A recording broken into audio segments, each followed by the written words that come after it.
Okay, I believe all permissions for recording have been granted. If you did request permissions in the chat, you should now be able to record. And if you still need permissions granted, please just leave us another message in the chat. Dr. Vanderhoff, we'll hand it over to you now to begin today's press conference. Well, good morning, and thank you for joining us today. I'm Dr. Bruce Vanderhoff, Director of the Ohio Department of Health. Well, as people often say this time of year, 'tis the season. And in the healthcare world, that also means we're entering the peak of respiratory season.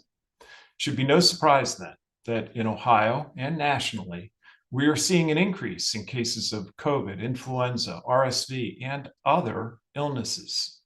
I'll discuss each one of those individually in a moment.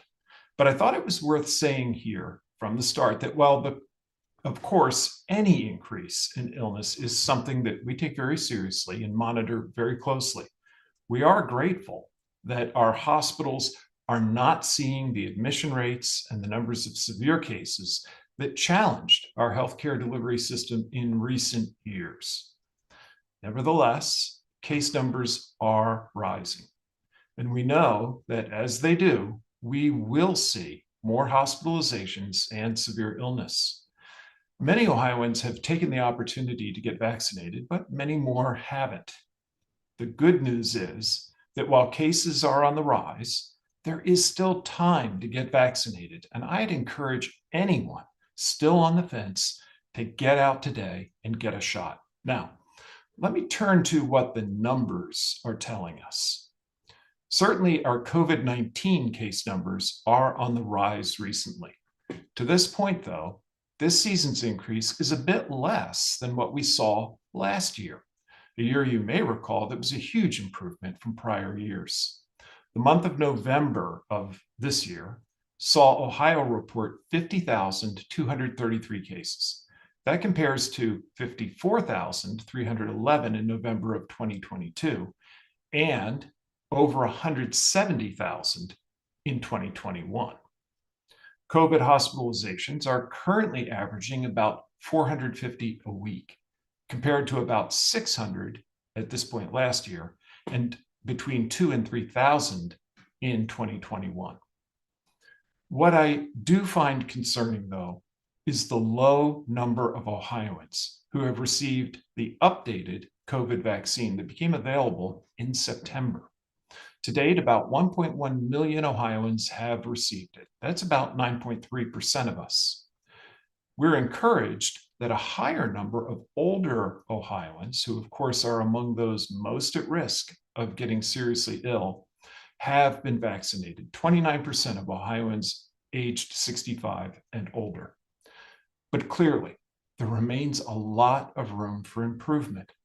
And let's not forget that this virus is still causing several dozen deaths every week in Ohio.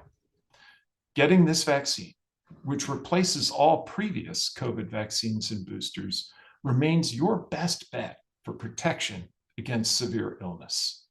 And recently, new research was published that shows a clear link between getting a third COVID vaccine and a lowered risk for developing the syndrome known as long COVID. Long COVID can include a wide range of ongoing health problems that can last weeks, months, or years. Long COVID occurs more often in people who have suffered a severe COVID-19 illness, but anyone who has had COVID-19 can develop it. We still have much to learn about long COVID, and unfortunately, there is no test that determines if symptoms you might have after infection are definitely due to COVID-19. People with long COVID, in fact, report a wide variety of health problems that may emerge, persist, resolve, and then reemerge over different lengths of time. Though most patients' symptoms do slowly improve with time, speaking with your healthcare provider about symptoms you're experiencing after having COVID-19 could help determine if you might have long COVID. In a recent survey conducted by the Kaiser Family Foundation, 28% of people who had contracted COVID reported developing some symptoms of long COVID. The researchers found that getting a third vaccine reduced long COVID risk in adults by 69%, Compare that to the risk reduction for those who have had only 2 shots, which is 37%. And it's clear that a third shot provides an important boost in protection against these long-term symptoms. In addition, research shows that vaccines help prevent multi-system inflammatory syndrome in children, which sadly can cause very severe complications in affected children. Vaccines help all of us. If you have not gotten the updated vaccine, I encourage you to do so. Turning now to influenza and RSV, we're also seeing a rise in these illnesses, though thankfully at a different trajectory compared to last year, when RSV in particular hit us very early and very hard and severely strained many of our healthcare providers. Thankfully, while flu is also on the rise, our influenza numbers remain lower than our 5-year average for this time of the year. As with COVID-19, vaccines are important protection. For the flu, we encourage everyone to get a vaccine. For RSV, there are 2 different shots available: a vaccine for expectant mothers and a preventative antibody shot for infants. The maternal vaccine, called Abrysvo, in August received FDA approval and was recommended by the Advisory Committee on Immunization Practices. The recommendation is that pregnant women who are between 32 and 36 weeks between September 1st and January 31st receive Abrysvo. The shot for infants is called nirsevimab. The CDC recommends infants born shortly before or during the RSV season who are up to 8 months of age should get this shot. Importantly, though, it is usually not necessary for mother and child to both get shots. If the mother received a vaccine during pregnancy, her baby should be protected and would not need nirsevimab. COVID, flu, and RSV are the big 3 viruses you've heard me talk about so often.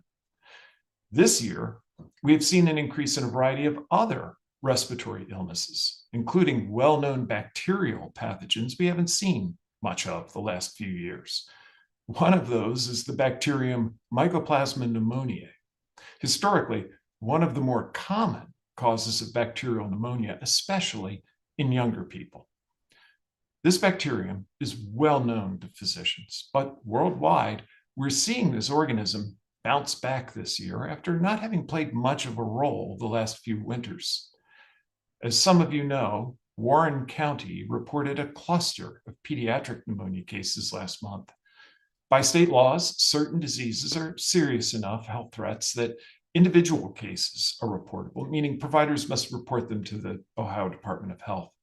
Other illnesses, such as pneumonia, are not reportable unless they cause an outbreak, which just means an unusual number of cases of the same illness at the same time in the same area.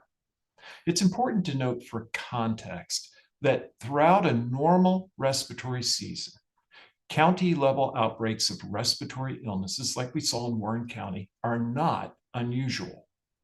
As we have been in communication with health officials there, the outbreak appears to have been caused by a variety of common organisms, including Mycoplasma.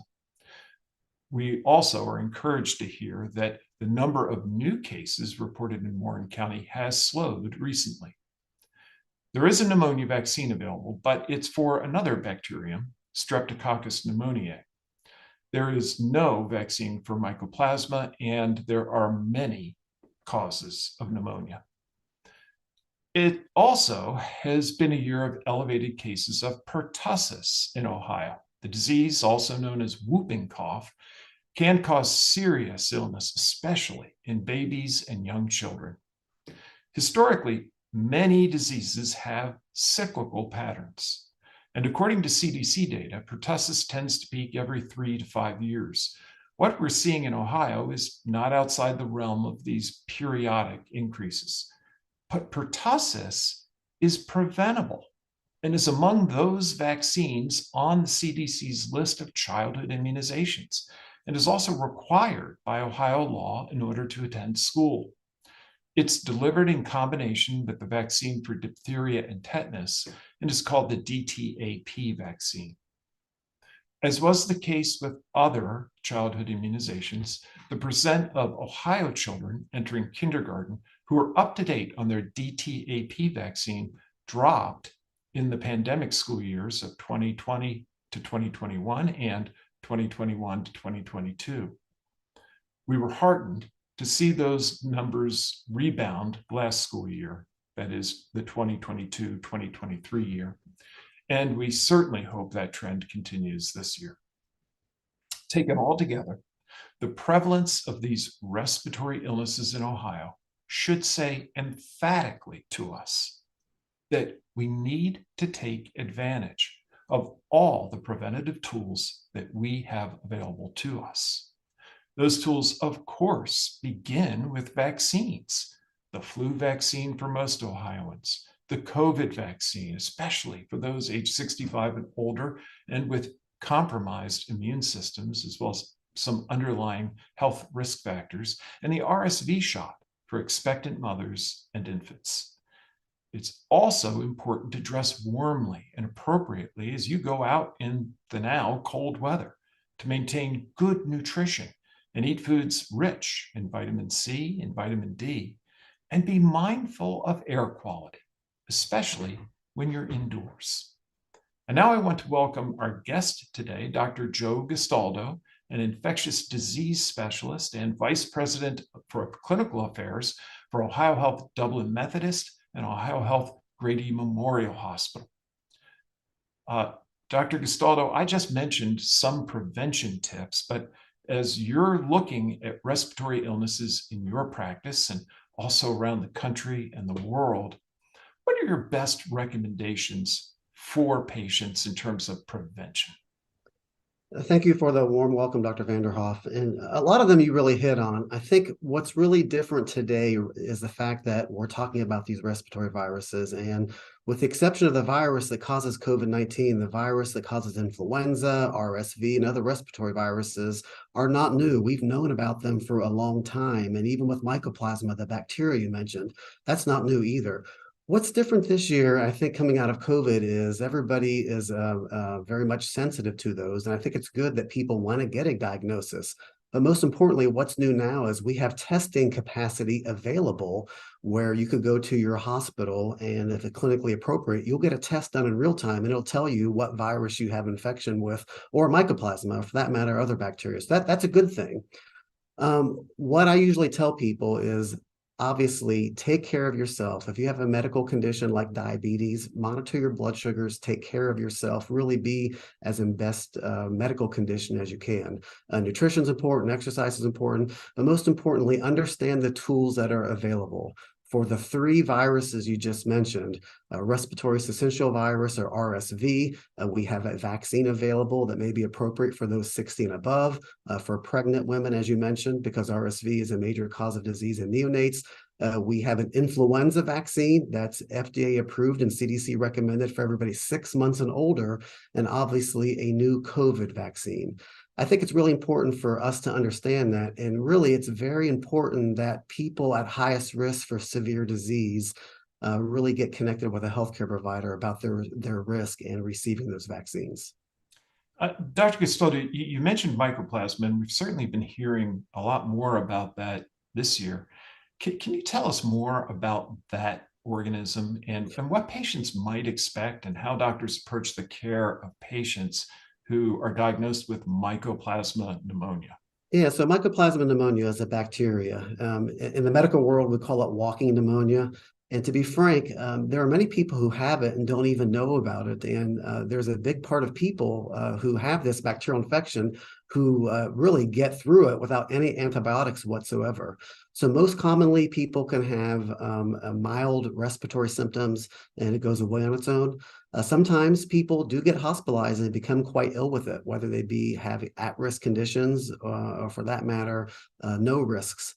But what's different about it is we're all sensitive to getting diagnosed and we have testing available. In the past, when I thought about a patient who had Mycoplasma pneumoniae, we had to do a blood test and it would take days to get the blood test back. And by that time, the patient was usually better. Now we have PCR testing, like we have for COVID-19. We have PCR testing available for Mycoplasma pneumonia, and most healthcare systems have that test available in-house. So I think that's the reason why, partly, that we're talking about it more so in this conversation. Thank you very much. We also, you mentioned RSV. I talked about RSV. I focused a good bit of attention on the role the vaccine can play for infants and expectant moms.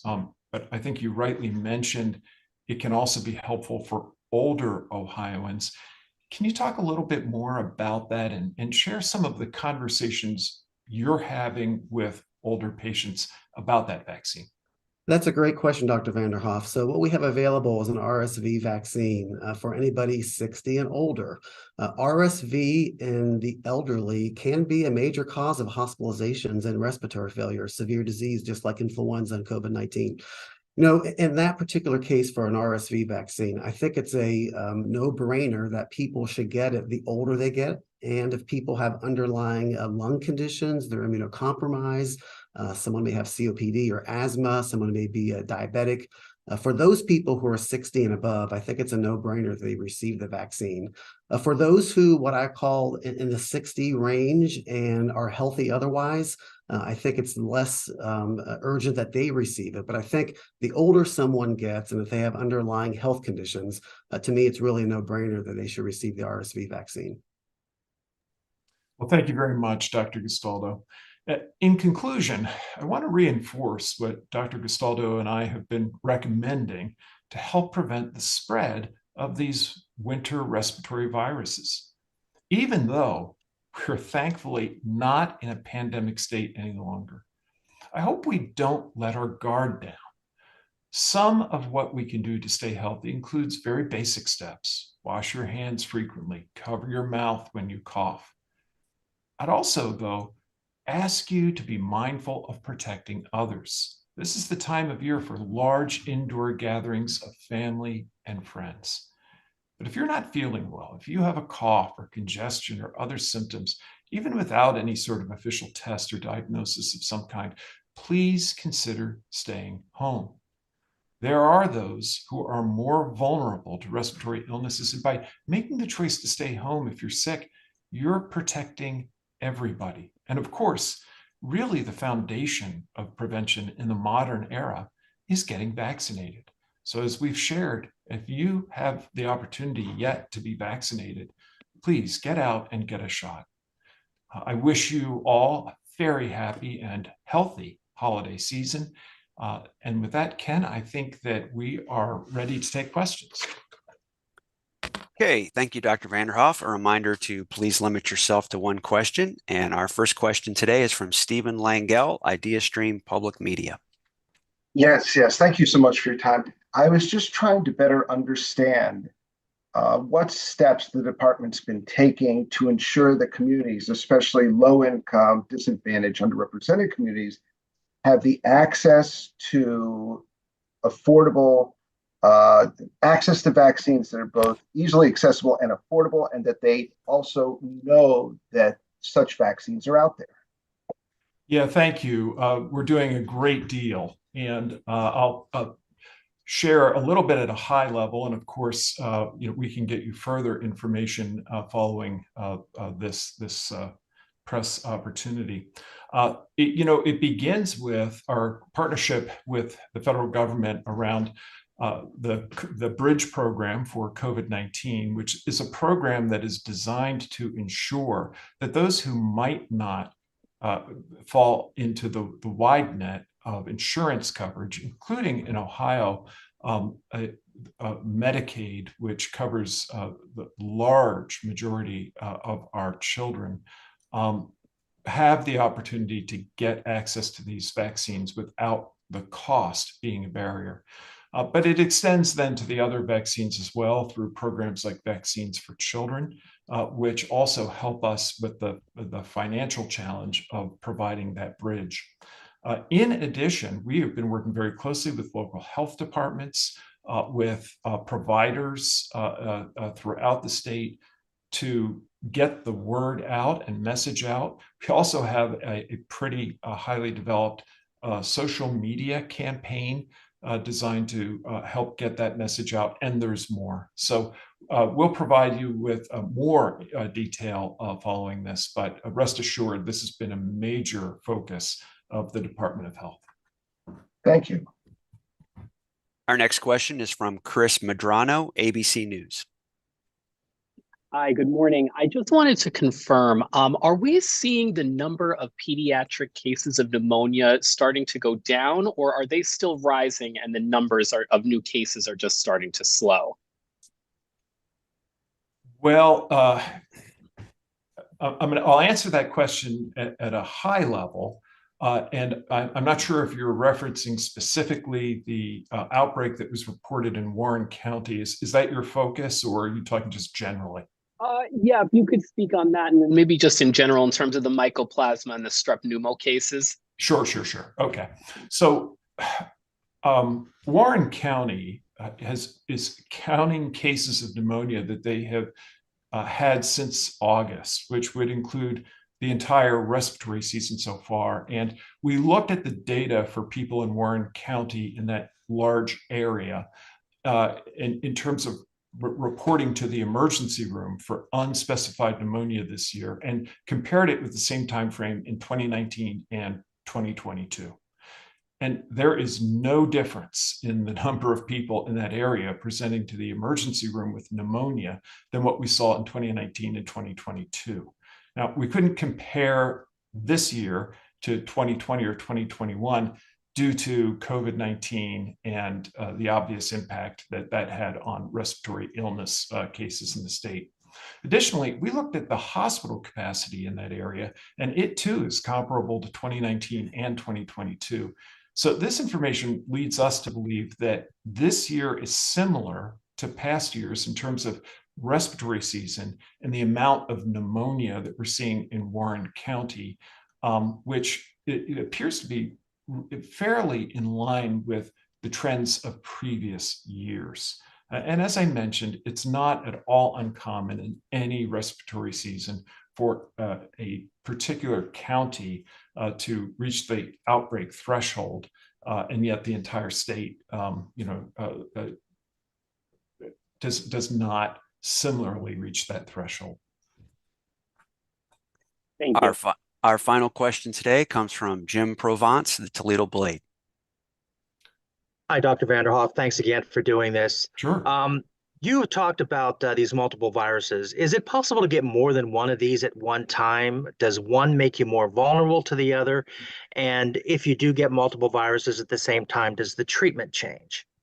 Yeah, it's a very good question. I, of course, have an infectious disease expert on here, and I will lean heavily on him. But at a very high level, the unfortunate thing is that people can have multiple respiratory illnesses within a very short time frame. And that's really part of the prevention concern for us. It's why we're so emphasizing taking those steps that help protect us, especially vaccination, because there are so many threats out there. Dr. Gastaldo, could you go into a little more depth? You're an infectious disease physician, and this is really your area of expertise. Yeah, thank you, Dr. Vanderhoff. That is a great question. And the simple answer is yes, you can get infection with more than one bacteria or a virus at the same time. In fact, we've seen that during our COVID surges, the real surges we've had before in the past. We've had people co-infected with COVID and other respiratory pathogens. Typically, what happens is this: when somebody is hospitalized for pneumonia, what is happening is before we get our test results back, it's very important to start them empirically on appropriate antiviral agents and antibiotics. We do our testing, and then as we get test results back, we tailor our medications appropriately, meaning that if our testing does not reveal a bacterial infection, we'll stop the antibiotics after we have that information. But just to reemphasize Dr. Vanderhoff's point, the best tool you have to really protect anybody from severe disease resulting in hospitalization and death is with a vaccine. All right. We want to thank everyone again for joining us today. And Dr. Vanderhoff, do you have any closing remarks? Well, I want to thank everyone again for joining us. I want to again emphasize the importance and the opportunity that folks have to get out and get a vaccine if they have not yet done so this year. There are real benefits, and I want to wish everyone a very joy-filled, happy, and healthy holiday season. And this will conclude today's press conference. Thank you.